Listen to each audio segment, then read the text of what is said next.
What's up guys, Zaid here, and today for you I have my Invoked Dogmatika deck list. I actually just brewed this last night, as in like the night before I was recording this, not when it was uploaded, because I think I'm upload this probably 3 or 4 days from now, I'm not sure which day, but the following day I'm also going to have a replay for you of this versus the 60 card Dragon Brave deck.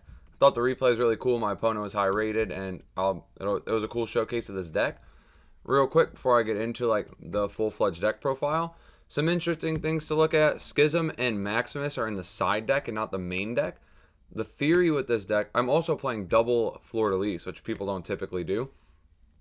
The theory with this was I wanted to minimize dead draws, I wanted to maximize the amount of hand traps I could play, and I wanted to maximize how long my engine lasted and not how impactful one card would be. That part is mainly pertaining to the Dogmatikas, because typically one Dogmatika, right, could get you access to the this one Dogmatika you need other cards in tandem with, but if you open like Nadir's Servant, then Nadir's Servant can get you access to both a Fleur-de-Lis negate and also a Winda.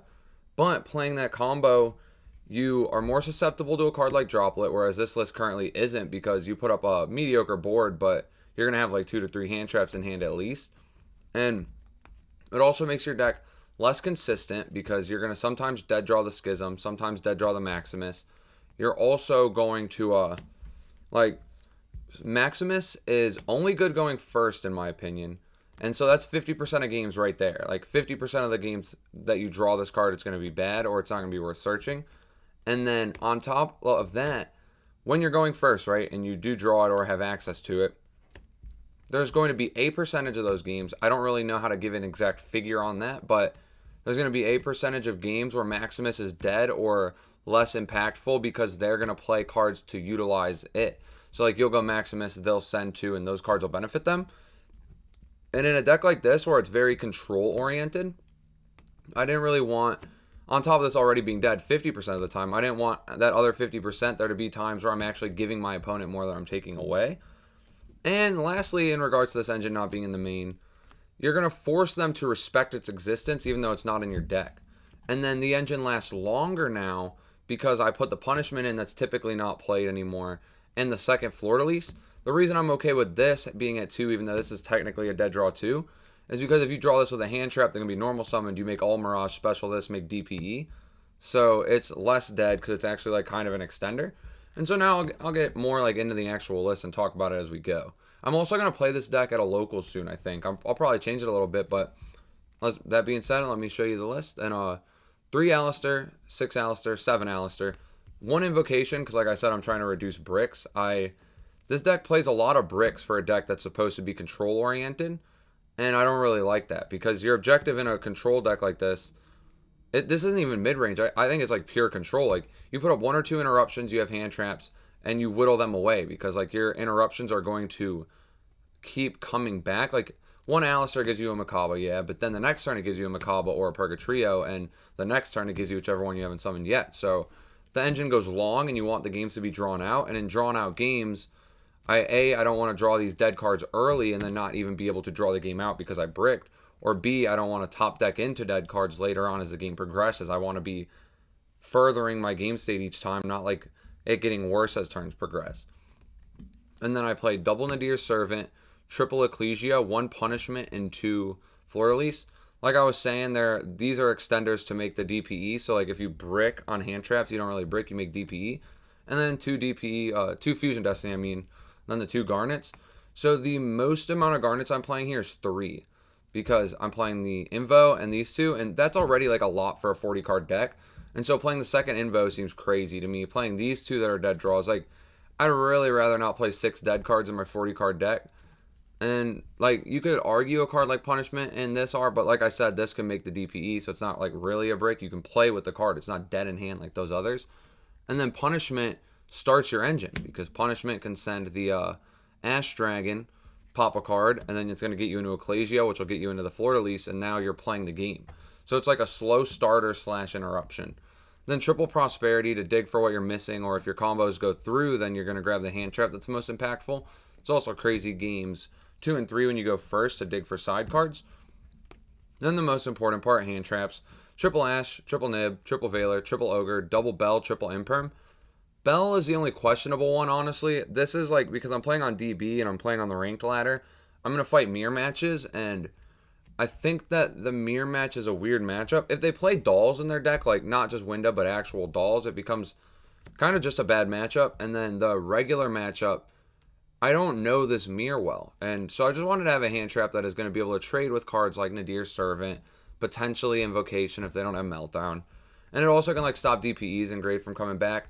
But then like Ash's Standard, everybody plays that. Nib I'm playing because I play Veiler, Imperm, Ogre also. So against Brave decks, you have 9 cards that if you draw Nib in tandem with, then the Nib is going to be absolutely insane. And it also, when you're going second, puts a monster on board.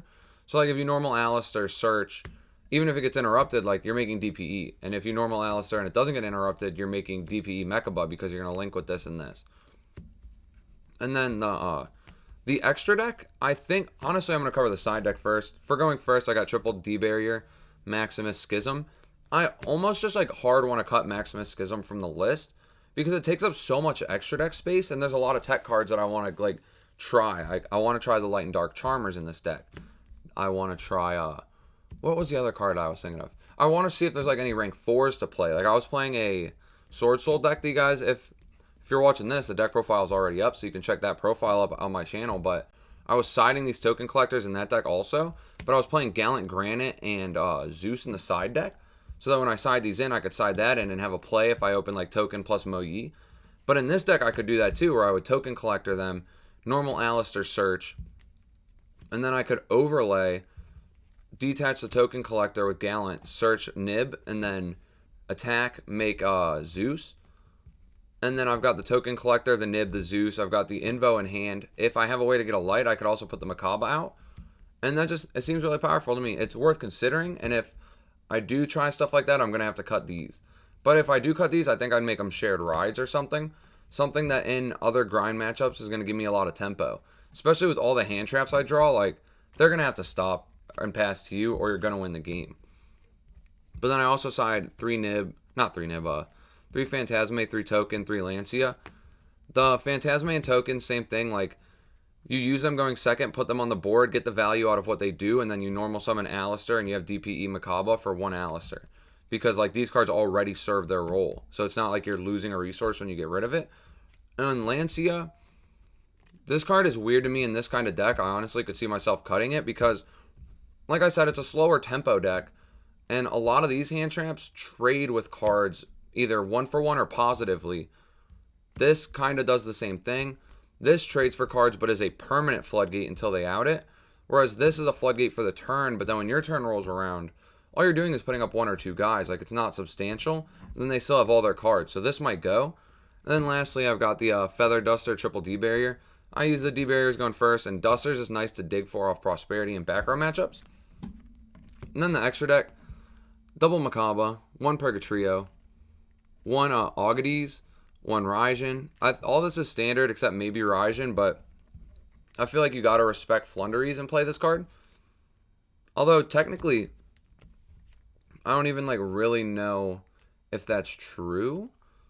Because if you played a card like Super Poly, maybe you would play this. Because now that I'm thinking about it, they don't really put Winds in Grave. And I don't have access to a Wind to put in Grave. So, honestly, I could see a case where I just didn't play the Raijin. But then DPE, I played double Anaconda. So that if an Anaconda gets hit by a Veiler, you can make another one. Let me double check if you can do it the same turn. I don't think you can do it the same turn, but I still want to have access to it. And then we play the Omega, the Natis. These cards are good to send off Nadir, so even if you cut the Maximus, they're still fine to play.